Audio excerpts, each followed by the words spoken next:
Rascal, கொடுத்த வேலையை ஒழுங்கா செய்ய முடியல. சார் நாங்க ட்ரை பண்ணும்போது இடையில ஒருத்தர் வந்து பேசாத பேசாத பேசாத சார். பேசாதன்னு சொல்றேன்ல. யோ நிர்த்தியா, நீ கொடுத்த ஐடியாவே சொதப்பல். இதுல அவனே ஏன் அடிக்கிற? சார் இன்னும் ஒரே ஒரு சான்ஸ் கொடுங்க சார். போதும்,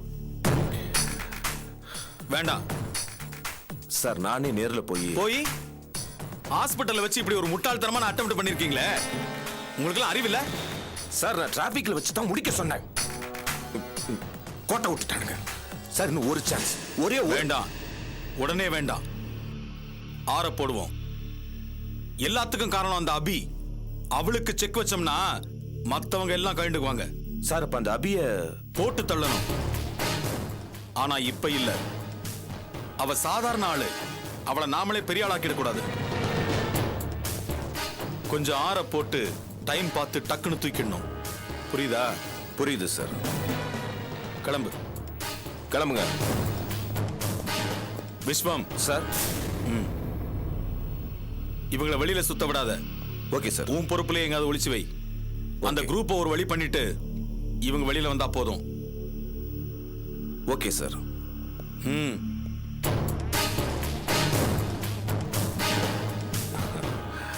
தேங்க்யூ சார். போங்கடா.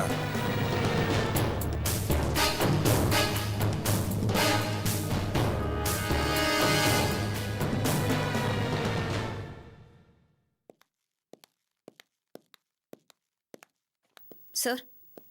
என்னம்மா? எங்க ஃப்ரெண்ட் உஷாவை கொலை பண்ண முயற்சி பண்ணிருக்காங்க. அவங்க மேல நீங்க ஆக்ஷன் எடுக்கணும். என்னது? கொலை முயற்சி? ஆமா சார். ரொம்ப சீரியஸ் கண்டிஷன்ல ஹாஸ்பிடல் அட்மிட் பண்ணிருக்கோம். அவங்க பொழைக்கிறதே கஷ்டம். தயவு செய்து சிவியர் ஆக்ஷன் எடுங்க சார். ஆமா, அவங்கள ரவுடிங்ல வச்சு அட்டாக் பண்ணிருக்காங்க. நீங்க ஆக்ஷன் எடுத்து தான் ஆகணும். இருங்க இருங்க இருங்க, ரெண்டு பேரும் மாத்தி மாத்தி ஆக்ஷன் எடுங்கன்னா என்ன அர்த்தம்? கொஞ்சம் புரியுற மாதிரி பேசுங்க. இப்ப யாரு மேல ஆக்ஷன் எடுக்கணுங்கிறீங்க?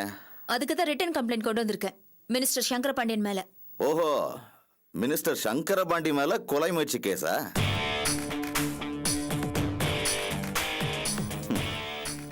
பத்திரிக்கை ரிப்போர்ட்டரா இருக்கீங்க, படிச்சவங்க தானே நீங்க. ஒரு மினிஸ்டர் மேல போற போக்குல ஒரு பேப்பரை நீட்டி இந்தாங்க கம்ப்ளைண்ட் எடுங்க ஆக்ஷன்னா என்னமா அர்த்தம்? சார், அவர் இப்ப தப்பு பண்ணிருக்காரு, அதான் முக்கியம். அவர் மினிஸ்டரா இல்லையாங்கிறதெல்லாம் அப்புறம். புரியாம பேசாதீங்கம்மா. யாராவது ஒருத்தர் வந்து யார வேணா கை நீட்டி குத்தம் சொல்லலாம். அதுக்கெல்லாம் உடனே போலீஸ் ஆக்ஷன் எடுக்க முடியுமா? யாரு சொல்றாங்க, யார பத்தி சொல்றாங்க, எதுக்கு சொல்றாங்க, என்ன ஆதாரம், எல்லாமே முக்கியம். புரிஞ்சுதா? ஆதாரம் இருக்கு சார். மினிஸ்டரோட ஆளுங்க தான் உஷாவை அட்டாக் பண்ணிருக்காங்க. மினிஸ்டரோட ஆளுங்க தானே? எப்படி சொல்றீங்க? மினிஸ்டர் அங்க நின்னு ரவுடிங்களுக்கெல்லாம் இன்ஸ்ட்ரக்ஷன் கொடுத்தாரா? என்ன சார் பேசுறீங்க? அந்த மாதிரி வெளிப்படையா யாராவது பண்ணுவாங்களா? பின்ன எதை வச்சு அந்த ரவுடிங்க மினிஸ்டரோட ஆளுங்கன்னு சொல்றீங்க? ஆதாரம் வேணும்மா. எதுவா இருந்தாலும் ஆதாரம் வேணும். அப்பதான் நடவடிக்கை எடுக்க முடியும். அது மட்டும் இல்ல, நான் ஏற்கனவே உங்ககிட்ட சொல்லியிருக்கேன், அமைச்சர் மேல கேஸ் ரெஜிஸ்டர் பண்ணணும்னா அதுக்கு 1000 ஃபார்மாலிட்டிஸ் இருக்கு. ஒரு ரிப்போர்ட்டரா இருந்துட்டு இது கூட புரியாம பேசுறியம்மா? அடேங்கப்பா, அன்னைக்கு கொடுத்த அந்த மந்திரி சம்பந்தப்பட்ட கேசட்ட ஆதாரமா உங்ககிட்ட கொடுத்து அவர் மேல கம்ப்ளைண்ட் பண்ண. அப்பவே நீங்க அதை ஏத்துக்கல, இப்ப மட்டும் ஏத்துப்பீங்களா என்ன? என்னம்மா பேசுறீங்க நீங்க? ஆதாரம் இருக்குன்னு வாயில தானே சொன்னீங்க. என்கிட்ட ஏதாவது கொடுத்தீங்களா என்ன? நான் எதை வச்சு ஆக்ஷன் எடுக்க முடியும்? சார், எங்க பிரச்சனையை உங்ககிட்ட சொல்லி புகார் பண்ணணும்னு முறையிட்டு நிக்கிறோம். ஆனா நீங்க அதை காதுல வாங்கிக்காம எங்களை அவாய்ட் பண்ற மாதிரி, மினிஸ்டரை காப்பாத்துற மாதிரி நீங்க பேசிட்டு இருக்கீங்க. ஒரு கவர்மெண்ட் ஆபீசரா இருந்துகிட்டு ஏன் சார் மனசாட்சியே இல்லாம ஒரு தலைப்பட்சமா நடந்துக்கிறீங்க? இங்க பாருமா, என்ன பார்த்து ஒரு அரசு அதிகாரியை பார்த்து ஒருதலை பட்சம் அது இதுன்னு அபாண்டமா பேசினதுக்கே உங்க மேல கேஸ போட்டு உள்ள தள்ள முடியும். ஏதோ போனா போகுதுன்னு விடுறேன். உங்க நல்லதுக்காக தான் சொல்றேன். தேவையில்லாம பெரிய இடத்து பகையெல்லாம் என்னால தேடிக்க முடியாது. நீங்களும் தேடிக்க வேண்டாம். நீங்க வேணா அந்த மாதிரி ஆளுங்களை பார்த்து பயப்படலாம், ஆனா நாங்க பயப்படணுங்கிற அவசியம் இல்ல. ஏ, இவ்வளவு பேசுறல, ஆதாரம் இருக்கா? காட்டு, நான் ஆக்ஷன் எடுக்கிறேன். ஏதோ கேசட் இருக்கு அது இதுன்னு சொன்னல, கொண்டு வாங்க. பேசுறேன். அந்த கேசட் இப்ப எங்க கிட்ட இல்ல. வேற எங்க இருக்கு? அத மந்திரி கிட்டே கொடுத்துட்டோம். ஏமா, அத அவர்கிட்ட கொடுத்துட்டு இங்க வந்து கம்ப்ளைண்ட் அது இதுன்னு பேசிக்கிட்டு இருக்க? ஆமா, அந்த உஷா கிட்ட ஏதாவது காரியம் ஆகணுமா? இல்ல சில்லற கில்லற ஏதாவது வாங்கிருக்கியா? சார் ப்ளீஸ், உங்களை மாதிரி எல்லாரும் இருப்பாங்க நினைக்காதீங்க. ஏம்மா எம்எல்ஏ வேஸ்டா கோவப்படுறீங்க? ஆதாரம் இருந்தா கொடுங்க, ஆக்ஷன் எடுப்போம். இல்ல அந்த ரவுடிங்க யாரு என்னங்கிற விவரத்தை சொல்லுங்க, விசாரிப்போம். ஒருவேளை அவனுங்க அந்த மினிஸ்டர் சொல்லிதான் நாங்க இதை பண்ணணும்னு சொல்லட்டும். அப்புறம் பார்க்கலாம். என்ன? அந்த ரவுடிங்க யாருன்னு இவருக்கு நல்லா தெரியும். ஏன்னா அந்த சம்பவம் நடந்தப்ப இவர் அங்க இருந்தாரு. ஆமாம் சார். சொல்லுங்க சார், அந்த ரவுடிங்களை பத்தி டீட்டெயில்ஸ் சொல்லுங்க. சார், ஒருத்தன் நல்ல உயரம், தலையில் நிறைய முடி இருந்தது, குருதாவெல்லாம் போட்டிருந்தான், பார்க்க பயங்கரமாக இருந்தான். இன்னொருத்தன் நல்லா தடியாக இருந்தான். இன்னொருத்தனுக்கு தலை மொட்டையாக இருந்தது. சார் சார் சார், நீங்க சொல்ற அடையாளம் எல்லா ரவுடிங்களுக்கும் பொருந்தும். சார், ஒரு கொலை முயற்சி இன்சிடென்ட். அவ்வளோ பரபரப்பான சூழ்நிலையில் அந்த பொண்ணை காப்பாற்ற தான் ட்ரை பண்ணுவேனே தவிர அவனுக்கு யாருன்னு விசாரிச்சுக்க முடியாது. நான் பார்த்ததை வச்சு அவனுக்கு அடையாளங்கள் என்னன்னு சொல்கிறேன். நீங்கள் தான் அவனுக்கு யாருன்னு கண்டுபிடிக்கணும். மற்றபடி அவனுக்கு பற்றிய டீட்டெயில்ஸ் எனக்கு தெரியாது சார். இப்போ நீங்கள் அந்த மாதிரி ரவுடிங்களை கொண்டு வந்து நிறுத்தினா என்னால் அவங்களை அடையாளம் காட்ட முடியும். பாத்தீங்களாமா, எல்லாமே சொதப்பல், ஒரு ஆதாரமும் கிடையாது. இவரும் கிளியரா இல்ல. என்ன பண்ண சொல்ற? சொல்லு. இங்க பாருமா, உங்க தனிப்பட்ட விருப்பு எல்லாம் வச்சுக்கிட்டு இங்க போலீஸ் ஸ்டேஷன் வந்து கம்ப்ளைண்ட் பண்ணுவீங்க.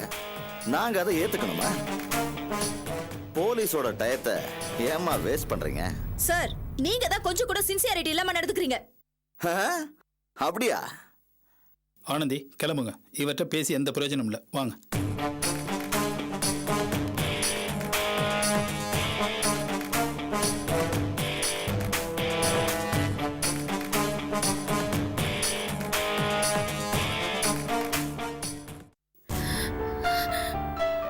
போலீஸ் கேஸ் வாங்க மாட்டேங்கிறாங்களா? போலீஸ் கேஸ் வாங்க மாட்டேன். அவர் எப்படி அப்படி சொல்ல முடியும்? அது உங்க கடமை தானே. என்னது கடமையா? தயவு செஞ்சு அதை சொல்லாதக்கா, எரிச்சல வருது. இப்பெல்லாம் சில பேர் கடமை நினைக்கிறது வேற சில விஷயங்களை. அந்த இன்ஸ்பெக்டரை பொறுத்த வரைக்கும் அந்த மந்திரியோட பேச்சை கேட்கறது தான் அவரோட கடமை நினைக்கிறார் போல இருக்கு. என்ன சொன்னார் அந்த ஆளு? மந்திரிய பத்தி கம்ப்ளைண்ட் கொடுக்க பேப்பர் நீட்டியே, உனக்கு அறிவு இருக்கான்னு கேக்குறான்.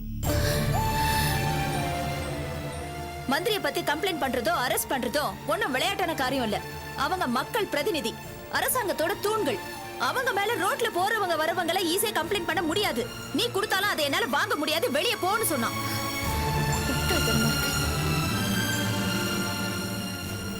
ஆனந்தி, நீ ஒண்ணு தெருவுல போற ஆள் இல்ல, ஒரு கௌரவமான பத்திரிகையோட ரிப்போர்ட்டர்.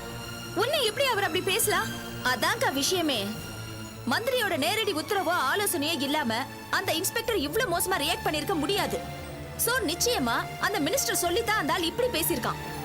ஏன் ஆனந்தி, நிஜமாவே கோர்ட் மூலமா தான் அந்த மினிஸ்டருக்கு எதிராக நம்ம கம்ப்ளைண்ட் பண்ணணுமா? எனக்கும் அதை பத்தி விவரமா தெரியலக்கா. அட்வொகேட் கிட்ட தான் கன்சல்ட் பண்ணணும். ஒருவேளை அது நிஜமா கூட இருக்கட்டும். அந்த இன்ஸ்பெக்டர் நம்ம கிட்ட சொல்ற விதம் ஒண்ணு இருக்குல்ல. நாங்க பத்திரிகைன்னு தெரிஞ்சோம் அந்த ஆள் எங்க கிட்ட பேசின விதமோ, அந்த எரிச்சலும் கோவமோ, அதை நினைச்சா இப்பவும் எனக்கு பயங்கர வெறுப்பா இருக்கு. இருக்கட்டும், அவனை வேற விதத்துல பாத்துக்கிறேன். டாக்டர், டாக்டர், உஷா எப்படி இருக்கா? ஒன்றும் பிரச்சனை இல்லை, பட் அவங்க இன்னும் கிரிட்டிக்கல் பொசிஷன்ல தான் இருக்காங்க.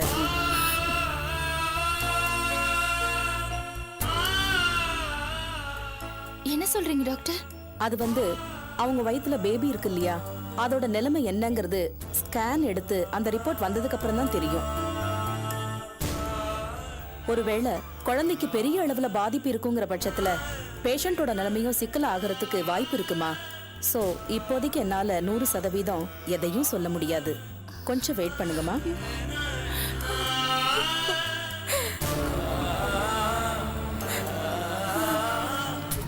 இப்ப உஷாவை நாங்க பார்க்க முடியுமா? இப்போதைக்கு அவங்க செடேஷன்ல இருக்காங்க, தூங்க வச்சிருக்கோம். டோன்ட் வரிமா, we do our best. Okay?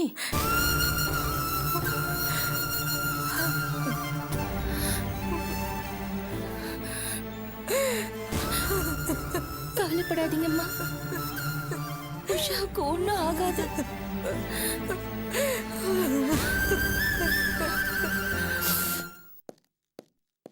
Kanchana, Kanchana, Kanchana. என்னப்பா, ஏன்பா கத்துறீங்க? காஞ்சனா, கூப்பிடுறேன்ல, இங்க வா. என்னங்க, ஏன் சத்தம் போடுறீங்க? முதல்ல தயவு செஞ்சு இந்த கல்யாணத்தை நிறுத்து. அந்த மினிஸ்டரோட சங்காத்தமே நமக்கு வேண்டாம். என்ன திடீர்னு வந்து இப்படி முட்டாள்தனமா பேசுறீங்க? நான் பேசுறது முட்டாத்தனம் இல்ல, வருத்தத்திலையும் வேதனையிலும் தான் பேசுறேன். தயவு செஞ்சு இந்த சம்பந்தமே நமக்கு வேண்டாம், கல்யாணத்தை நிறுத்து. என்னப்பா இப்படி பைத்தியக்காரத்தனமா பேசுறீங்க? அதானே, என்னாச்சு உங்களுக்கு? எனக்கு எதுவும் ஆகல. ஆனா உஷாவுக்கு ரொம்ப பெரிய கொடுமை நடந்திருக்கு. அவளை அடிச்சு கொலை செய்யற அளவுக்கு வந்துட்டாங்க. நிஜமா சொல்றீங்க? யாரு? யாரா? எல்லாம் அந்த மினிஸ்டர் தான். எல்லாம் அப்படிதான் பேசிக்கிறாங்க. இத பாரு, இப்ப சொல்றேன், இனிமேலும் அந்த ஆளோட சம்பந்தம் வச்சுக்கிறதுக்கு நாம் ஒண்ணும் காட்டு மிராண்டிங்க இல்லடி. என்னங்க சொல்றீங்க நீங்க? வேற என்ன சொல்றது? பாவம் அந்த பொண்ணு, அதுவும் கர்ப்பிணி பொண்ணு. அவ மேல கொஞ்சம் கூட இரக்கமே இல்லாம விரட்டி கொலை பண்ண முயற்சி பண்ணிருக்காங்க. இப்படிப்பட்ட கொலைகார பாவிகளோட நாம எப்படி சம்பந்தம் வச்சுக்க முடியும்? நாளைக்கு நம்ம கூட ஒரு பிரச்சனை வந்தா அப்போ இதே மாதிரி தான் நடந்துப்பாங்க. இந்த பாரு, என் உயிரே போனாலும் இனி நான் இந்த சம்பந்தத்துக்கு ஒத்துக்க மாட்டேன். என்ன பேசுறீங்க நீங்க? அவங்க தான் இத பண்ணிருப்பாங்கன்னு எப்படி சொல்றீங்க நீங்க? டேய், அந்த மினிஸ்டர் தவிர வேற யாரையும் பண்ணிருக்க முடியும்? அப்பா, அவர் எதுக்காக இது பண்ணோம்? என்ன மோட்டிவ்? அன்னைக்கு அந்த அபி கேசட் கொடுத்தோன்னே பிரச்சனை முடிச்சு போச்சு இல்ல? அப்புறம் என்ன? டேய் ஆதி, அப்பா, உங்களுக்கு அவங்க ஆரம்பத்துல இருந்தே பிடிக்கல. ஏன்னா உங்களுக்கு உஷா பிடிக்கும், அபி பிடிக்கும். அதனால ரேகாவையும் அவங்க ஃபேமிலியை பிடிக்காது. சோ எதுக்கு எடுத்தாலும் பழி அவங்க மேலதான் போடுறீங்க. பழி போடலடா, நடந்த உண்மையை சொல்றேன்டா. டாமிட், நான் ஒண்ணு முட்டாள். அந்த உஷா மேல ஏதாவது அட்டெம்ப்ட் நடந்திருக்கலாம். ஆனா அது மினிஸ்டர் தான் பண்ணிருக்காருன்னு நீங்களா நினைச்சுக்கிறீங்க. அந்த உஷாக்கு எதிரிங்க வேற யாரோ இருக்கலாம். நமக்கு தெரியாத சிக்கல் எதையாச்சும் இருக்கலாம். டேய், அவளுக்கு வேற யாரடா எதிரி? ஏன் இருக்கக்கூடாது? சொல்லுங்க, ஏன் இருக்கக்கூடாது? அந்த அப்பிக்கு உஷாக்கு பிடிக்காதவங்க நிறைய பேர் இருக்காங்க.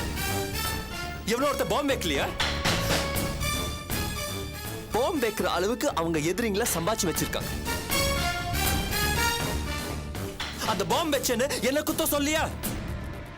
சொன்னாங்கல்ல, ஆனா இல்லன்னு ஆயிடுச்சு. இப்போ அதே மாதிரி நீங்க ரேகா ஃபேமிலி மேல குத்தம் சொல்றீங்க.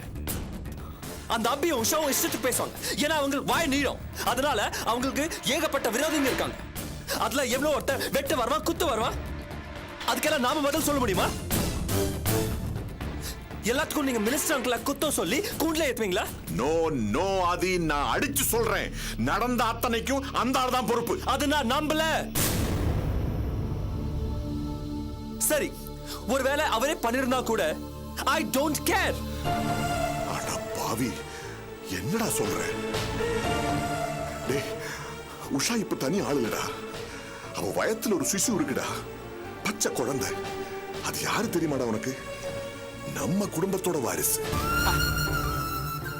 அதோட அருமை தெரியலடா உனக்கு. அதுதான் இப்படி போற போக்குல அலட்சியமா பேசுற. டேய் ஆதி, ஒரு உயிரோட மதிப்பு தெரிஞ்சவன் எவனும் இப்படி பேச மாட்டான்டா. டேய், 2 உயிர்டா. உஷாவோட வயத்தில் இருக்கிறது நம்ம வம்சத்தோட வாரிசுடா, நம்ம குடும்பத்தோட ரத்தம்டா, உன் குழந்தைடா. அத சுமந்துட்டு இருக்கிற பொண்ணுக்கு நம்ம நன்றி கடன் பட்டிருக்கோம்டா. குழந்தை பரப்புங்கிறது ஒரு பொம்பளைக்கு மறுஜன்மம்னு சொல்றது வெறும் வார்த்தை இல்லடா. ஒவ்வொரு பொண்ணும் பிரசவத்தப்போ மரணத்தை கடந்து தாண்டா குழந்தைய பெத்து கொடுக்கறா. அவளுக்கு தாண்டா அந்த குழந்தையோட ஒரு பிஞ்சு உயிரோட அருமையும் பெருமையும் தெரியும். ஆம்பளைங்களுக்கு தெரியாது. பெத்து கொடுத்த பிறகு பேருக்கு முன்னாடி வெக்கம் இல்லாம இனிஷியல்ஸ போட்டுப்பாங்க. அது மட்டும் தானே ஆம்பளைங்களுக்கு தெரியும். டேய் ஆதி, உனக்கு ஒரு குழந்தை எவ்வளவு பெரிய விஷயம்னு புரியலடா. எனக்கு புரியுது. ஏன்னா நான் குழந்தைங்களை பெத்த தகப்பேன். அந்த உணர்வுல சொல்றேன். ஒரு கர்ப்பிணி பெண்ணை அடிக்கிறவனுக்கும் மிருகத்துக்கும் வித்தியாசம் இல்லடா ஆதி. அப்பா, குழந்தை பத்தி உங்க சென்டிமெண்ட்ஸ் வேற, நிஜம் வேற. நான் கேக்குறது, ரேகா அப்பா மேல ஏன் எல்லா பழியும் போடுறீங்க? டேய் ஆதி, நான் ஒரு விஷயம் கேட்கிறேன். உஷாவுக்கு நடந்த கொடுமை உன்னை உறுத்தலையா? உனக்கு சங்கடமா இல்லையா? இல்ல, இல்லப்பா, உறுத்தல. அவ நம்ம பத்தி எப்பயாவது நினைச்சிருக்காளா? சங்கடப்பட்டிருக்காளா? அவளை பத்தி நான் மட்டும் ஏன் கவலை பண்ணும்? நீங்க ஒட்டுமொத்த வெறுப்புல எல்லா பழியும் மினிஸ்டர் அங்கிள் மேல போடுறீங்க. உஷா அப்பாவை அரெஸ்ட் பண்ணப்போ நீங்க ரேகா அப்பா மேலதான் தப்பு சொன்னீங்க. இப்போ அவர் மேலதான் பழி போடுறீங்க. டே ஆதி, நீ தப்பானவன் சார்பிலேயே யோசிக்கிறியடா. கொஞ்சமாவது உஷா தரப்புல யோசிச்சு பாருடா ப்ளீஸ். அவ குழந்தைய சுமக்கிறாடா, உன் குழந்தைய சுமக்கிறாடா. அவ பாவம் இல்லையாடா? கொஞ்சமாவது மனிதாபிமானத்தோட பேசுடா ப்ளீஸ். என்ன சொல்ல வரீங்க? எனக்கு மனிதாபிமானம் இல்ல அப்படிதானே சொல்றீங்க? அப்படியே வச்சுக்கோ. நான் கல் நெஞ்சு கறந்தான். உஷா வயிற்றுல வளருது என் குழந்தைன்னு வச்சுக்கோங்க. இப்போ நான் சொல்றேன், நல்லா கேட்டுக்கோங்க. அந்த குழந்தை செத்தா கூட எனக்கு கவலை கிடையாது. போதுமா?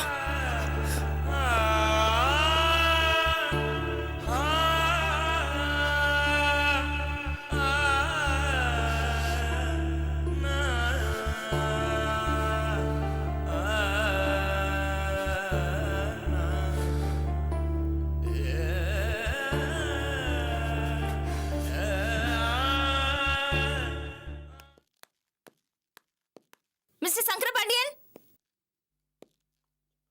மிஸ்டர் சங்கர பாண்டியன்.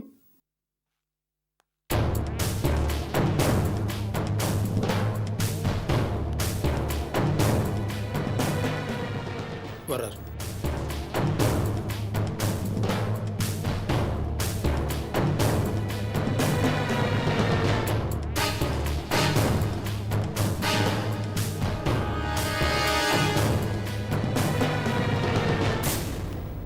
என்னம்மா ஒரு அமைச்சரே பேர் சொல்லி கூப்பிடுற? திடீர்னு என்ன கொம்பு முளைச்சிருச்சா உனக்கு? கொம்பு உங்களுக்கு முளைச்சிருக்கு. என்ன உளற? ஆமா, உங்க மனசுல நீங்க என்ன நினைச்சிட்டு இருக்கீங்க? உங்களுக்கு யாரையாவது பிடிக்கலனா ஒரேடியா அழிச்சிருவீங்களா? எங்க வந்து என்ன பேசுறேன்னு தெரிஞ்சுதான் பேசுறியா நீ? அவங்க புரிஞ்சுதான் பேசுறாங்க. நீங்க தான் என்ன பண்றதுன்னு தெரியாம சில காரியங்கள் பண்ணிட்டு இருக்கீங்க. தம்பி குறுக்க பேசாத, பேசிட்டு இருக்கல.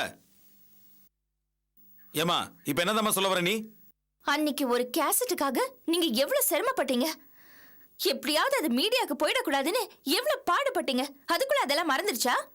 அந்த கேசட்டை எந்த பிரச்சனையும் பண்ணாம நான் திருப்பி கொடுத்துட்டேன். ஏன் அப்படி கொடுத்தேன்னு தெரியுமா உங்களுக்கு? முழுசா சொல்லு. உஷாவுக்காக நான் திருப்பி கொடுத்தேன். பிரச்சனை சுமூகமா முடியணும், தேவையில்லாம நான் உங்களை அசிங்கப்படுத்த வேண்டாம், உஷாவுக்கு எந்த சிக்கலும் வரக்கூடாதுன்னு சொல்லி அந்த கேசட்டை நான் உங்களுக்கு திருப்பி கொடுத்தேன். ஆனா நீங்க என்னடானா என்னோட உஷாவை கொலை பண்ற அளவுக்கு இறங்கிட்டீங்களா? இனிமே நான் சும்மா இருக்க மாட்டேன். சவால் விட வந்தியாகும். அரசியல்ல நான் பார்க்காத சவாலா? இத பார், எனக்கு பிடிக்காதவங்களையும் எனக்கு தொந்தரவு தர்றவங்களையும் நான் சகிச்சிக்க மாட்டேன். நான் சகிச்சிக்காதவங்க யாரையும் விட்டு வைக்கவும் மாட்டேன். அது நீயா இருந்தாலும் சரி. புரியுதா? ஓ, அப்போ மினிஸ்டர்ங்கிற மெதப்புல பேசுறீங்களா? மினிஸ்டரா இருக்கிறதுல உங்களுக்கு பலமும் அதிகாரமும் அதிகமா இருக்கலாம். அதே சமயத்துல அதுல சில பலவீனமும் இருக்கு. அதே மாதிரி என்ன மாதிரி பப்ளிக்கா இருக்கிறதுல ஒரு விதமான பலமும் இருக்கு. புரிஞ்சுக்குங்க. பாருடா ஏமா, உன்ன மாதிரி பப்ளிக் என்ன மாதிரி மினிஸ்டர் கிட்ட மோதி ஒன்னும் கிழிக்க முடியாது.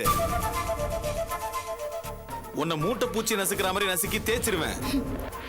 நீங்க மினிஸ்டர், நான் சாதாரணமானவன். உங்களை எல்லாருக்கும் தெரியும், என்ன யாருக்கும் தெரியாது. ஆனா என் மேல நீங்க கைய வச்சீங்க, அடுத்த நிமிஷமே உங்களை மாதிரி நானும் பிரபலம் ஆயிடுவேன். ஞாபகம் வச்சுக்கோங்க.